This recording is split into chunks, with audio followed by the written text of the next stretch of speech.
The road can be a beautiful place to be. You can be out on the tar with the radio off in a peaceful atmosphere that stretches on for miles in both directions.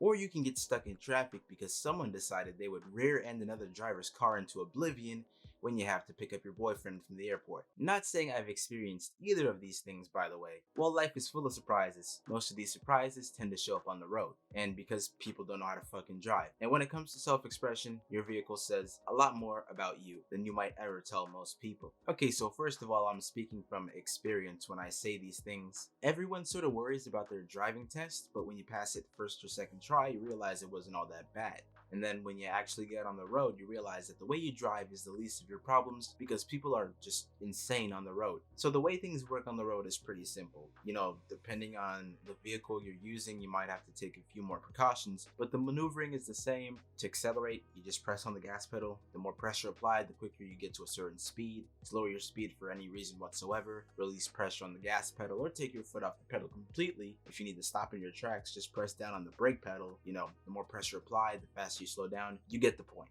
It's a lot to take in and have to remember at first. And, you know, driving can be stressful even when you know what you're doing, and especially when you know that knowing what you're doing doesn't actually stop other people from ruining your day. So some people just don't know how to drive. Or they do and they decide not to follow the rules of the road or take things way too far. I see people all the time with my own eyes when I'm the one driving. They stop at the street light and they travel down that long ass street all the way down to the next traffic light only to switch the right lane from the center lane and then get into the turn lane. Like, I try to get past it after I get to my destination, but it's not really a thing people should make a force of habit, you know? It's dangerous, especially because the drivers obviously behind them will not expect them to switch 2 lanes consecutively to get into the turn lane, and now you're inconveniencing the other drivers who now have to press on the brakes for your decisive ass, which might startle the drivers behind you, and you don't know how long that'll keep going for. So that's basically one of the reasons traffic exists.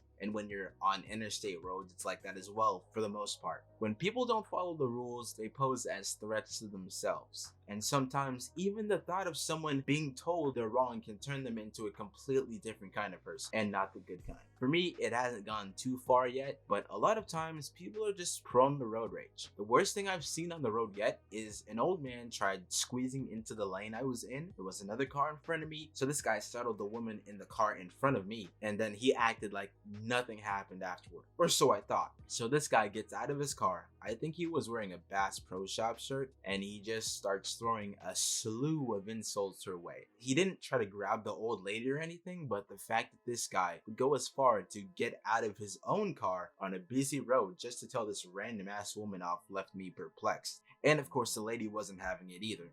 So at the end of it all, he scoffs her off, gets in his car, the light turns green, and then he drives away like nothing ever fucking happened. Like I'm still trying to comprehend what happened that day. I know nothing actually happened, but still, if you're gonna get out of your car just to tell out a woman you've never met, I mean, I would have expected a bit more, you know what I'm saying? Maybe some knocking on the windshield or something. It just felt off, you know?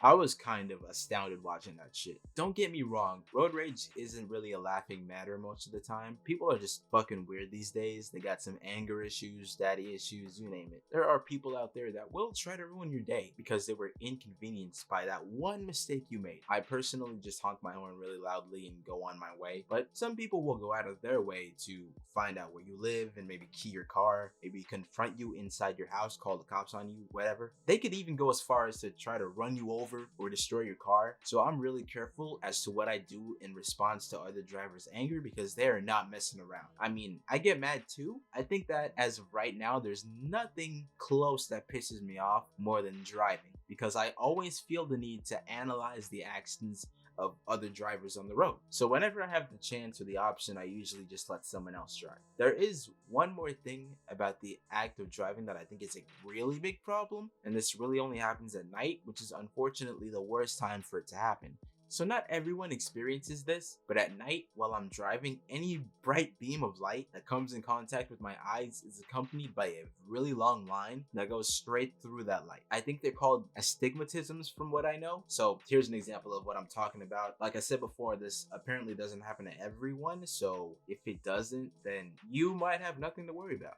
I just thought I should mention it because it's really hard trying to drive at night as it is. And when that gets added to the mix, I need to be a little more cautious. Vehicles, like people, need to have maintenance every once in a while. There's a lot that goes into it, like changing the oil, checking the engine, putting fuel in, all that stuff. But what people spend the most time doing is decorating their car. So first of all, people love getting a certain type of car that defines them. This is my car. It's a 2003 Pontiac Vibe, and it looks busted, I know, but to be honest, I wouldn't have it any other way. I don't even know what car I'm gonna get after college, but I'm probably looking for a Chevrolet Camaro or maybe a Dodge Challenger, because they look pretty sporty. But the only thing that I will never ever drive is a truck. All trucks must be driven off the face of the fucking earth. Trucks outside of carrying big loads are useless, and they end up causing more accidents. A lot of times, the drivers are the ones willingly putting their vehicle in these situations. I hate trucks. All kinds of trucks. Pickup trucks, tow trucks, commercial vans, semi-trucks, 18-wheelers. Even if these vehicles don't have a speed cap, because some of them can only go up to 50 or 60 miles an hour, they just go slow as physically possible anyway. You would think that the people who drive these kinds of vehicles would take the acceleration of these kinds of vehicles into account, but no. A lot of people love to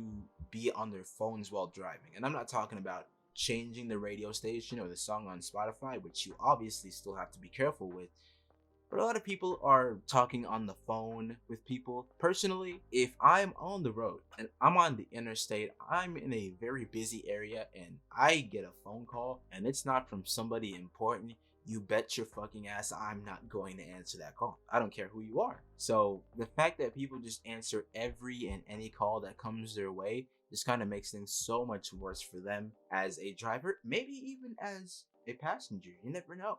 A lot of people also love to text and drive. This is a thing that's been going on since the start of the millennium, or I guess of the century. There have been laws, big ass laws, especially in Florida where I live, to make sure this stuff doesn't happen as much as it did in the 2000s. And the thing is, it's still happening. More and more punishments need to be thrown out there for people who text while driving. Driving requires constant attention. And I'm not saying you have to exactly concentrate, because like with most things, as soon as you do enough repetition, it becomes second nature. You can do it without even really thinking about it. But that doesn't mean you don't have to be aware of your surroundings, because the people around you are not exactly predictable. And that's the worst thing about it. For example, people will like to cut you off a lot. People are going to just cut you off. I don't know if they have somewhere to be. I don't know if they just feel like being reckless that day. People just like to go too fast. People just like to get into any lane they want to. And it's something you just have to be aware of at any given time. A lot of people love to tailgate. I personally try to stay as far away as I possibly can from a vehicle, and that's legitimately what got me into my first accident. I wasn't the one being the perpetrator in this instance, but somebody did it to me. They rear-ended my car, and I had to go through my insurance to get it fixed and all that, yada yada yada.